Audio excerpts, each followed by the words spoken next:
Hey everyone, and welcome to the recap of day 6 in the Karen Reed case. Remember, my recaps isn't a lot of digging deep into it. It's more how I saw what happened because, again, I watched all of it yesterday, so I'm not going to go and clip a lot of it. Some people have been asking about that. There's a way better channels out there for recaps. This is more how I saw it. And let me say, if I were Tank, I would have regretted calling Whiffen and Jen McCabe to the stand. Whiffen, he is the Cellbrite expert, a guy who is so great at his Cellbrite job that every single thing he claimed, he had no way of backing up. He put John in the house. He admitted that when the GPS gets all funky, it could be because John is in the basement. He has this weird layout that shows that actually John moves from a GPS location that's closer to the house to further from the house after Karen have left the scene. Again, GPS, if it draws a circle, it can be anywhere in that circle. It doesn't mean it has to be in the middle, even though he tried to imply it. And again, making the Commonwealth's case worse. I don't know why anyone would ever hire this guy. He shits on his own employer. He says Cellbrite, the gold standard of forensic tools for data extraction, isn't reliable, and you need experts to interpret what you get. No, you don't. You need a guy who had 3 weeks of a course in Cellbrite just to know, okay, when it writes this, it means this is the longitude and latitude. I can then go to Google and write this longitude and latitude, and it'll put it on a map. It's not that hard. Trust me, bro. We use it in Danish courts all the time. I have never had a defense lawyer or a prosecutor say, this is not what it shows. Cellbrite is accepted as the gold standard. But according to Whiffen, you need a program he wrote on his own time to disprove findings in Cellbrite. And we get to that entire 227. Why you would even bring it up? Well, I know why you would bring it up. Because it's a really big problem that Jen McCabe searched Hoslong to die in the cold at 227. And then in the morning, she makes 2 rapid searches, again, misspelling how long to die in the cold. And they really, really, really needed not to exist at 227. Every other forensic tool that uses the same basic data will tell you she did search it at 227. The only one who don't say it is Cellbrite. And why? Because allegedly there's a bug in the system that made it read it, so now they changed the program so it won't show up. Isn't it weird? Weird. That Cellbrite went in and said, okay, we're going to remove these data points because one guy in the Karen Reed case and one guy in Europe complained about it. That to me seems highly unlikely.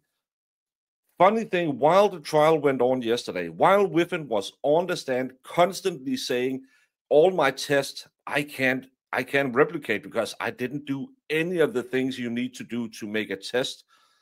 I just tried some random stuff and yeah, it probably worked. Cellbrite closed their X, so now you can't write Cellbrite because they was getting such a shitstorm yesterday. I still haven't found out, was Whiffen there as an official representative of Cellbrite, or was he hired as a independent contractor who testified in court.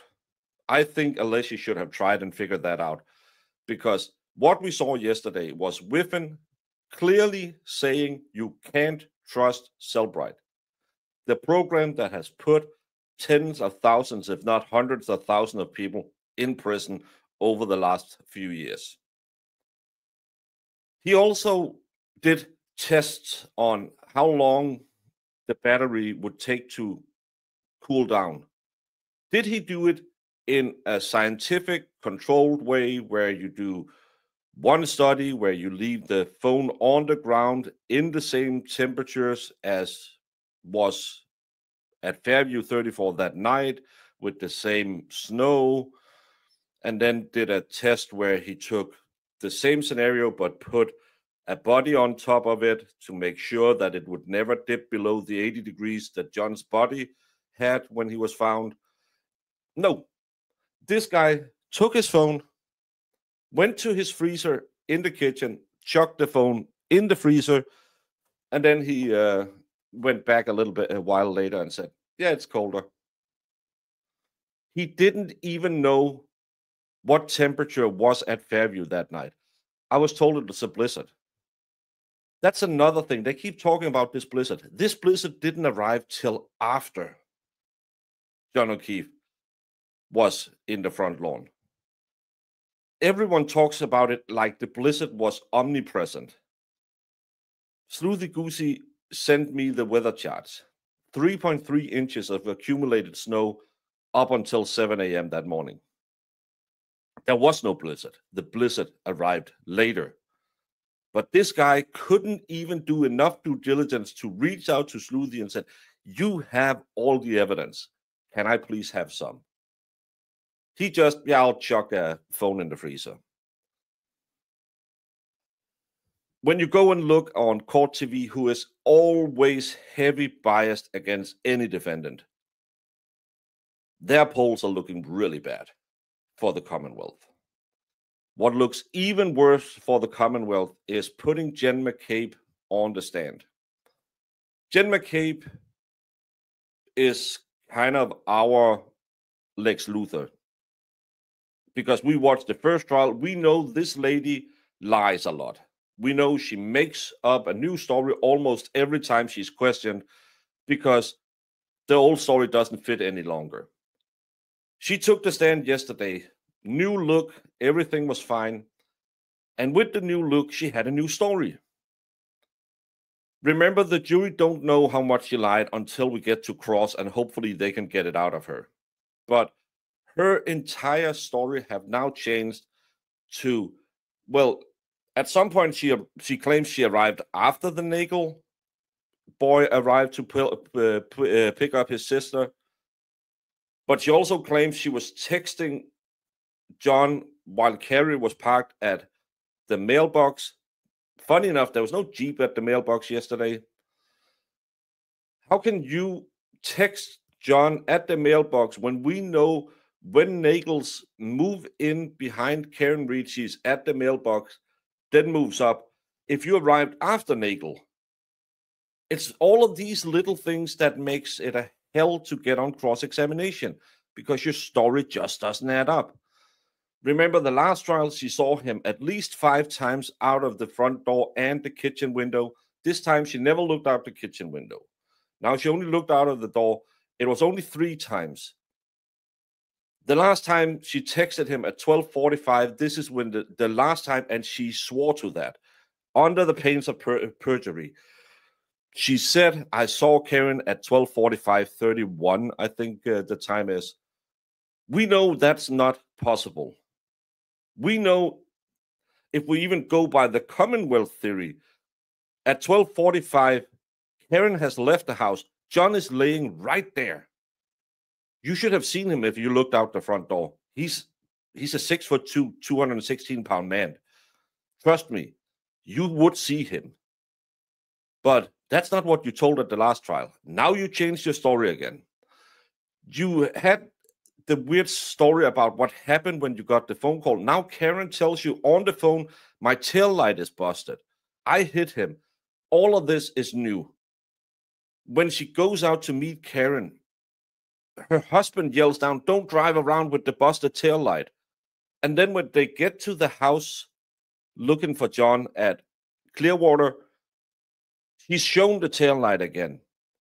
Why must she always mention things in three? This is totally new information.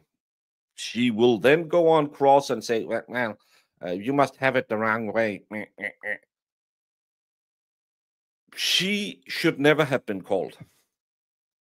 I know she's kind of material to point the finger at Karen with her, "I did it, I did it, I did it." Again, she claimed Karen constantly said, "Could I have hit him? Did I hit him? I hit him." But she never ever told anyone until they had their story straight. She will now be on cross, having to answer for all her new information that changed since a year ago. Everyone else in this case have a better memory after 3 years than they had the day after. This lady can't even keep her story straight she told last year. It's going to be chef kiss when we get to cross on her, because again, she changed her story completely to fit the facts instead of just keeping to her story, because this woman will not admit she's a liar. She will not, even if she didn't see Karen, even if she didn't do anything. Why change your story? Because changing your story constantly makes you seem like you're hiding something. Why not just stick with one story? And when they say, well, you couldn't have seen him at 12:45. Well, mama had a little of the babysitter juice, so I might have gotten the time wrong. That's a more believable story than, well, the police took down my report the wrong way. We didn't finish direct with her yesterday. I really hope that Special Prosecutor Brennan has been at home telling her, you got to shut up. You got to stop saying stuff that they can use against you on cross. She claims Carrie said, well, Karen, you were so drunk last night. You could have done this or that. How does she know? Carrie wasn't there. She don't know how drunk Karen had been the night before. Well, maybe she could have said, I was drunk. Yeah, but then you would say, were you so drunk last night you potentially could have hit him without knowing it? You wouldn't say you were so drunk. I know it's my third language, but there's a difference in how you say these two things. If I was Special Prosecutor Brennan, I would never have called Jen. You have Carrie to say, I hit him, I hit him, I hit him. You have the EMTs to say it. You don't need this woman, because she will now come off as an angry B word when Alan Jackson cross-examines her. You should never, ever have given Alan Jackson a night to sleep on. If I was you, I would try and fill out the entire day today. It's half a day. And then start again tomorrow and try to go so long that the jury has clicked out before you give her to Alan Jackson, because you don't want this woman cross-examined. It's going to be wonderful TV. You should join us and see it. And the last thing, Arca is allowed in. Bev again showing she can't keep her story straight. She allowed Arca in, and then she admonished the defense using a rule that has nothing to do with what she claimed the defense did. This is Bev in a nutshell. Even though the defense is factually right, legally right, she just makes up a story, yells at them, even though she knows they were right, and then pretend that they actually have to be glad that she's such a nice person to allow them to have their own witnesses. At least you did the right thing, Bev.